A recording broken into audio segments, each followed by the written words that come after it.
విశ్వాశ్రీవి news కి స్వాగతం. ముందుగా ముఖ్యాంశాలు. సోనాల్ మా ఆధునిక యుగానికి వెలుగులాంటిది, ప్రధాని నరేంద్ర మోదీ. డబ్బుల కోసం టికెట్లు అమ్ముకునే వ్యక్తి చంద్రబాబు. చంద్రబాబుతో భేటీ తర్వాత క్లియర్ కట్ గా తేల్చి చెప్పేసిన వైఎస్ షర్మిల.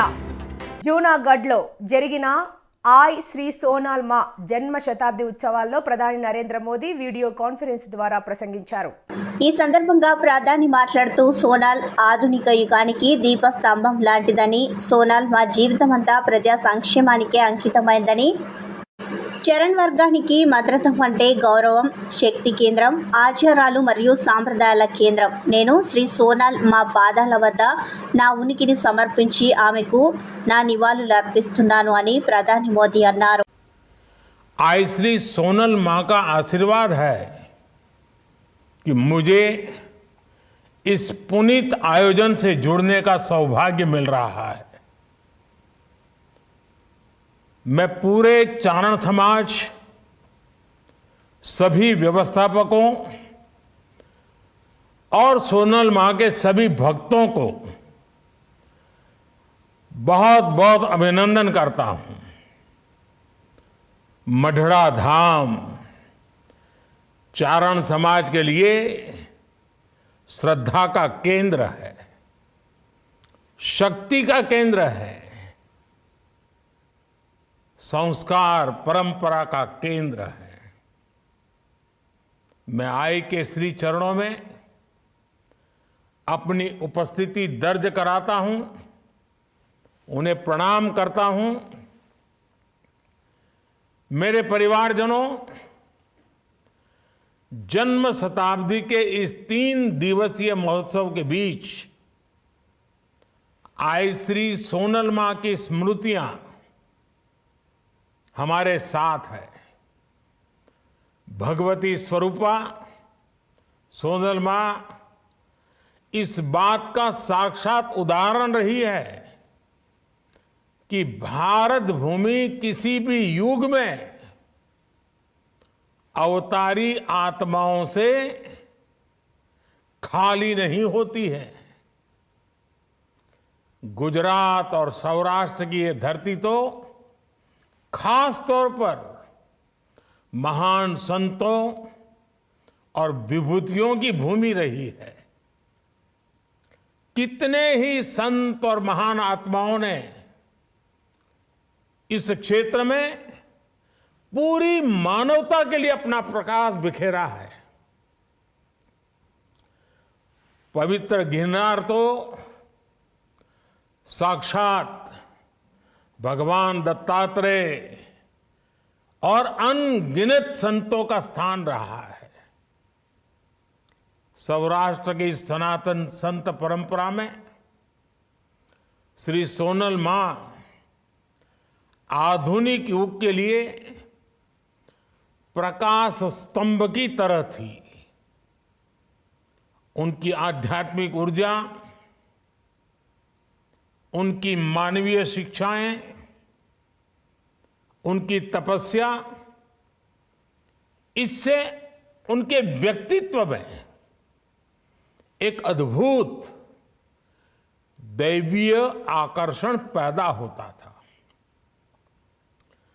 उसकी अनुभूति आज भी जूनागढ़ और मढ़ड़ा के सोनल धाम में की जा सकती है. भाइयों बहनों, सोनल मां का पूरा जीवन जन कल्याण के लिए, देश और धर्म की सेवा के लिए समर्पित रहा. उन्होंने भगत बापू, विनोबा भावे, रविशंकर महाराज, कन्हभाई लहरी, कल्याण सेठ. ఏపీని అప్పుల ఊబిల్లోకి నెట్టిందే చంద్రబాబు అని ఆరోపించారు పర్యాటక శాఖ మంత్రి రోజా. పచ్చ కామెర్లున్న వ్యక్తికి లోకమంతా పచ్చగా కనిపించినట్లు చంద్రబాబు వైఖరి కూడా అదే తరహాలో ఉందని విమర్శించారు. డబ్బుల కోసం టికెట్లు అమ్ముకునేది చంద్రబాబునంటూ ఆరోపించారు. వైసీపీలో సర్వేల ఆధారంగానే టికెట్ల ఎంపిక ప్రక్రియ జరిగిందని అన్నారు మంత్రి రోజా. సంక్రాంతిలోపు అభ్యర్థులను ప్రకటిస్తామన్న టీడీపీ ఇప్పటి వరకు ఎందుకు ప్రకటించలేదని ఆమె ప్రశ్నించారు. అభ్యర్థులు లేఖనే పొత్తుల కోసం వెతుకుతున్నారని ఆరోపించారు. ఓటమి భయంతోనే సీనియర్లని మంత్రుల్ని కాదని పక్కకు తప్పిస్తున్నాడు తీవ్రమైనటువంటి వ్యాఖ్యలు చేస్తున్నారు. అలాగే మీ పార్టీకి సంబంధించిన సీనియర్లను పక్కన పెట్టి డబ్బుల కోసం టికెట్లు అమ్ముకుంటారనే విమర్శలు మీరు ఎలా చూస్తారు? కామెర్లోడికి లోకమంతా పచ్చగా కనిపిస్తుందని ఎప్పుడు చంద్రబాబు నాయుడు చేసే ఆ డబ్బులకి సీట్లు అమ్ముకునేది అందరూ చేస్తారని అనుకోవటం ఆయన పిచ్చితనం. ఆయన తెలుసుకోవాల్సింది ఒక్కటే, ఈరోజు జగన్మోహన్ రెడ్డి గారు ఈ రాష్ట్రాన్ని నువ్వు అప్పుల్లో ముంచేసి వెళ్ళినా, రాష్ట్రాన్ని విడగొట్టినా సమర్థవంతంగా మరి ఎలా జగన్మోహన్ రెడ్డి గారు పరిపాలిస్తూ తానిచ్చిన ప్రతి వాగ్దానాన్ని 99% ఈరోజు సక్సెస్ఫుల్గా నెరవేర్చారు. ప్రజలకి నాయకులు అందుబాటులో లేకపోయినా లేదా నాయకులు ఎవరైతే లోకల్ లీడర్స్ వచ్చి ఎమ్మెల్యే క్యాండిడేట్స్ మాకు వీళ్ళు వద్దు వీళ్ళు కావాలి అన్నప్పుడు సర్వేలు చేయించి ఎవరు బెటర్గా సర్వీస్ చేయగలరో మార్పులు చేర్పులు జరుగుతున్నాయి తప్ప ఎక్కడా కూడా డబ్బులకి టికెట్లు అమ్ముకోవాల్సిన కర్మ మాకు పట్టలేదని కూడా ఈ సందర్భంగా తెలియజేసుకుంటున్నా. అండ్ ఈరోజు నేను సూటిగా చెప్తున్నాను చంద్రబాబు నాయుడుకి, నీ పార్టీకి పండగ లోపల లిస్టు రిలీజ్ చేస్తానన్నావు కదా, మరి ఎందుకు ఇంతవరకు ఒక్క పేరు కూడా రిలీజ్ చేయలేకపోయావో ముందు చెప్పు. నీకు ఈరోజు 175 స్థానాల్లో క్యాండిడేట్లు లేరు. నువ్వు ఎన్ని పార్టీలతో జత కలిసినా నీకు క్యాండిడేట్లు దొరకట్లేదు. కాబట్టి ఆ ఫ్రస్ట్రేషన్ని ఏ విధంగా జగన్మోహన్ రెడ్డి గారి మీద చూపిద్దామా అని ఇలాంటి పిచ్చి ప్రేలాపనలు చేస్తున్నారు తప్ప మరొకటి కాదు. రెండోది, ఈరోజు చంద్రబాబు నాయుడికి కుప్పంలో గెలవను అని భయం పట్టుకుంది కాబట్టి 2వ ప్లేస్లో నించోడానికి కాన్స్టిట్యుయెన్సీ వెతుక్కుంటున్నాడు. అలాగే మందలగిరిలో ఏ విధంగా లోకేష్ గెలవనన్న భయం పట్టుకుంది కాబట్టి ఇంకో కాన్స్టిట్యుయెన్సీ వెతుక్కుంటున్నాడు. అలాగే పవన్ కళ్యాణ్ ఏ విధంగా ఒక చోట కాదు 2 చోట్ల గెలవనని ఈరోజు ఇంకో 2 చోట్ల కోసం పరుగులు తీస్తున్నారు. మీరా జగన్మోహన్ రెడ్డి గురించి మాట్లాడేదని కూడా ఈ సందర్భంగా తెలియజేసుకుంటున్నా. ఈరోజు నువ్వు కాంగ్రెస్తో జత కలిసిన, జనసేనతో జత కలిసిన, బీజేపీతో జత కలిసిన లేదా సిపిఎం సిపిఐతో జత కలిసిన మీరు జగన్మోహన్ రెడ్డి గారిని ఏమీ చేయలేరు. ఎందుకంటే మీరంతా నాన్ లోకల్ పొలిటీషియన్స్.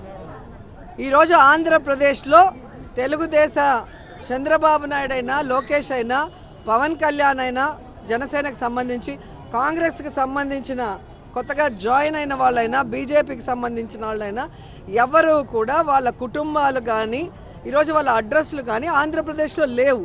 ఈరోజు జగన్మోహన్ రెడ్డి గారు ఆంధ్రప్రదేశ్లోనే ఉంటూ ఆంధ్రప్రదేశ్ ప్రజల కష్టాల్ని పాదయాత్రలో తెలుసుకొని ఆ కష్టాల్ని దూరం చేసి అందరి జీవితాల్లో వెలుగును నింపారు. కాబట్టి మళ్ళీ జగనన్నే కావాలి అని ఈరోజు ప్రజలు డిసైడ్ అయిపోయారు. కాబట్టి చంద్రబాబు నాయుడు పచ్చ ఛానళ్ళు ఎంత మాట్లాడుకున్నా కూడా అది వాళ్ళ సునకానందానికి తప్ప మరో దానికి పనికిరాదు. మేడం, జనసేన పార్టీకి సంబంధించి టీడీపీ అధినేత నారా చంద్రబాబుతో ఏపీ సీఎం వైఎస్ జగన్ సోదరి కాంగ్రెస్ నాయకురాలు వైఎస్ షర్మిల భేటీ అయ్యారు.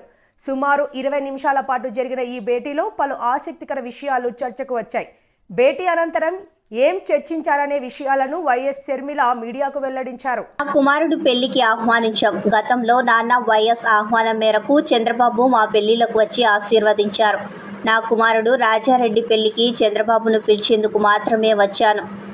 వేడుకకు హాజరై ఆశీర్వదిస్తానని చెప్పారు. మాకు ఆయనకు రాజకీయ సంబంధాలు లేవు, ఉండవు, ఉండకూడదు, ఉండబోవు. మా మధ్య స్నేహపూర్వక వాతావరణమే ఉంది అని షర్మిల చెప్పుకొచ్చారు. రాజారెడ్డి వివాహానికి చంద్రబాబు కుటుంబాన్ని ఆహ్వానించానన్నారు. చంద్రబాబుకు శుభలేఖ ఇచ్చి పెళ్లికి ఆహ్వానించానే తప్ప ఇందులో ఎలాంటి రాజకీయాలకు తావులేదు. రాజకీయాల గురించి ఎలాంటి చర్చ జరగలేదని వెల్లడించారు. రాజశేఖర్ రెడ్డి గారి మనవడు వైఎస్ రాజారెడ్డి గారి పెళ్లి జరుగుతున్న సందర్భంలో చాలా మంది ఇన్వైట్ చేస్తున్న రాజకీయ నాయకుల్ని, అందులో భాగంగానే చంద్రబాబు గారిని కూడా పెళ్లికొచ్చి వాళ్ళని ఆశీర్వదించాలని కోరడం జరిగింది. చాలాసేపు రాజశేఖర రెడ్డి గారి గురించి, వాళ్ళ ఫ్రెండ్షిప్ గురించి, వాళ్ళ రాజకీయ ఇనిషియల్ ప్రస్థానంలో జరిగిన విషయాల గురించి అన్ని గుర్తు చేసుకున్నారు, మాకు గుర్తు చేశారు. చాలాసేపు మాట్లాడాం, చాలా సంతోషం అనిపించింది. వచ్చి ఆశీర్వదిస్తామని మాటించారు.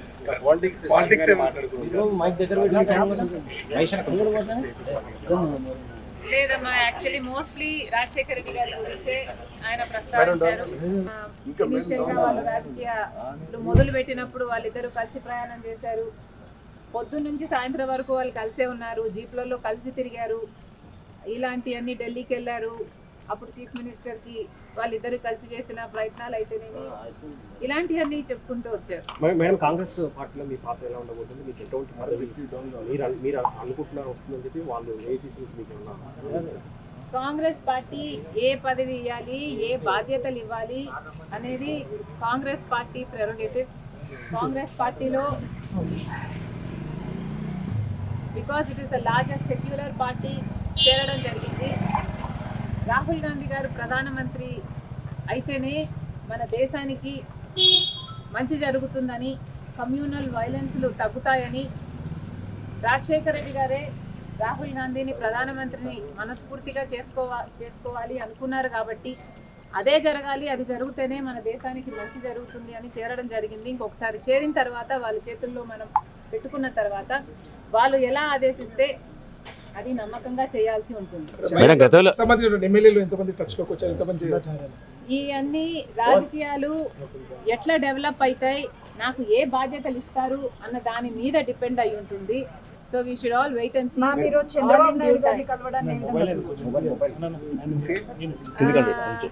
చంద్రబాబు గారిని చూడని ఏ విధంగా కలవడం ఏ విధంగా చూడొచ్చు అంటే, మామూలుగానే ఒక ఫ్రెండ్లీ ఎన్వైరన్మెంట్లో అందరం చూస్తే బాగుంటుంది. నేను లోకేష్ గారు ఒక ట్వీట్ నాకు రిప్లై చేశారు. ఆ సందర్భాన్ని కూడా రాజకీయంగా చూడకండి. చంద్రబాబు గారికి ఒక క్రిస్మస్ కేక్ మాత్రమే పంపడం జరిగింది. ఒక కేకే కదండి, ఆ కేక్ అంటే మేడం ఇప్పుడు మేడం ఈ చర్చ అంటే ఏంటంటే, ఆ కేక్ కూడా మేము ఒక చంద్రబాబు గారికే పంపలేదు, ఇక్కడ కేటీఆర్ గారికి, కవిత గారికి, హరీష్ రావు గారికి, ఇట్లాంటి వాళ్ళకు కూడా పంపడం జరిగింది. యాక్చువల్లీ ద బ్యాక్గ్రౌండ్ ఈస్, రాజకీయాలు అన్నది జీవితాలు కాదు, రాజకీయం అన్నది మా ప్రొఫెషన్. మేము ప్రజల కోసం చేస్తున్న ఒక సర్వీస్. ఆ క్రమంలో మేమందరము ఒకరిని ఒకరు మాటలు అనుకుంటుంటాం. మేము రాజకీయ ప్రత్యర్థులం కాబట్టి అనుకోవాల్సి వస్తుంది, అనాల్సి వస్తుంది. అలాంటి బిటర్ని ఒక పండగ వస్తేనో ఏదైనా పెళ్ళి వస్తేనో వాళ్ళకు ఒక కేక్ పంపిస్తే ఆన్ అ ఫ్రెండ్లీ నోట్, పర్సనల్గా బిటర్నెస్ ఉండకూడదు, అందరం ఫ్రెండ్లీగా ప్రజల కోసం పని చేయాలి అన్నది కాన్సెప్ట్. ఇప్పుడు కూడా చంద్రబాబు గారిని పెళ్లికి మాత్రమే పిలవడానికి వచ్చాము. ఇది పొలిటికల్ కానే కాదు. చంద్రబాబు గారు ఒక తెలుగుదేశం పార్టీకి నాయకుడు, నేను కాంగ్రెస్ పార్టీలో ఒక కార్యకర్తను. మాకు రాజకీయంగా ఏ లావాదేవీలు ఉండదో, ఉండకూడదో, ఉండబోవు కూడా. రాజశేఖర రెడ్డి గారు కూడా తన సొంత పిల్లల పెళ్లిళ్ళకు కూడా చంద్రబాబు గారిని ఇన్వైట్ చేయడం జరిగింది. చంద్రబాబు గారు కూడా రావటం జరిగింది, మమ్మల్ని ఆశీర్వదించడం జరిగింది. ఇదేమి జగన్ రెడ్డి చేసిన నేరాలు ఘోరాలను జగన్ రెడ్డికి జన్మకు యావజ్జీవ శిక్ష తప్పదు. టీడీపీ పోలిట్ బ్యూరో సభ్యులు వర్ల రామయ్య మీడియా సమావేశం. సార్, అందరికీ నమస్కారం అండి. జగన్మోహన్ రెడ్డి గారు మన గౌరవ ముఖ్యమంత్రి గారు, మన రాష్ట్రానికి ఆయన నోటికొచ్చినట్లుగా కూడా మాట్లాడతారు. ఈ మధ్య పగటి కళలు ఎక్కువగా కంటూ ఉన్నారు ఆయన.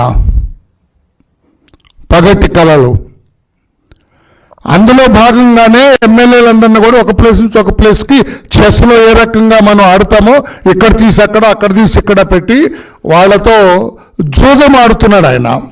ట్రాన్స్ఫర్స్ చేస్తూ ఉన్నారు ఆయన పగటి కళలో భాగమే. ఇంకొక కళ వచ్చిందట నిన్న ఆయనకి. ఏమని? చంద్రబాబు నాయుడు గారి మీద 3 కేసులు పెట్టాం మనం. ఆ 3 కేసుల్లో ఆయనకి యావజ్జీవ శిక్ష పడిపోతుంది అని కళ వచ్చిందట ఆయనకి. నిన్నటి నుంచి అందరికి వచ్చిన వాళ్ళందరికీ చెబుతున్నారట, మీకు తెలుసా చంద్రబాబు గారు లైఫ్ పడిపోద్ది, ఆయనకి జైలుకి వెళ్ళిపోతాడు, యావజ్జీవ కారాగార శిక్ష పడుతుందని ఒక మొరటు మాట ఉన్నది. అది నేను వాడకూడదు, ఏ బూతులు నాయనో అంబటరాము అటువంటి వాళ్ళు వాడచ్చు, కానీ నేను నా స్థాయిలో వాడను నేను. ఆ బూతు సామెతలాగా ఉంది జగన్మోహన్ రెడ్డి గారి పగటి కళ.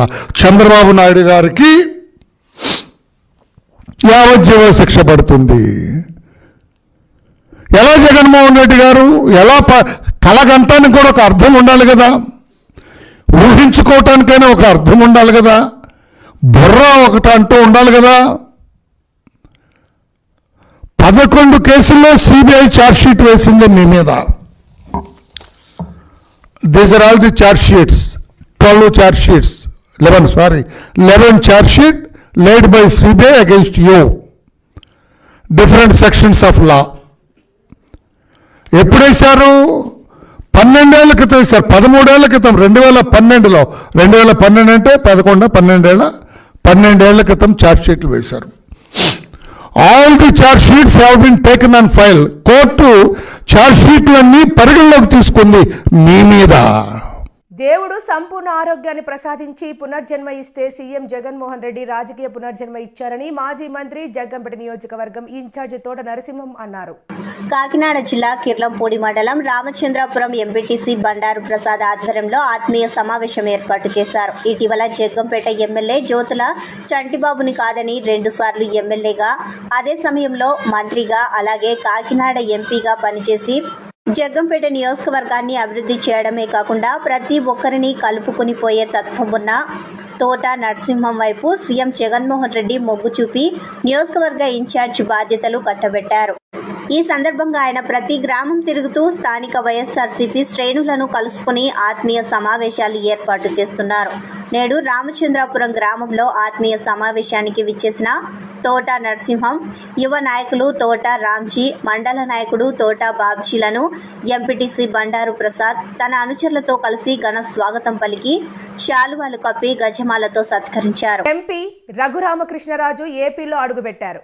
హైదరాబాద్ నుంచి రాజమండ్రికి విమానంలో చేరుకున్న ఆయనకు అభిమానులు బ్రహ్మరథం పట్టారు. గజమాలతో ఆహ్వానం పలికారు. భారీ సంఖ్యలో ఎయిర్పోర్టుకు చేరుకున్న అభిమానులతో ఆ ప్రాంతం కిక్కిరిసిపోయింది.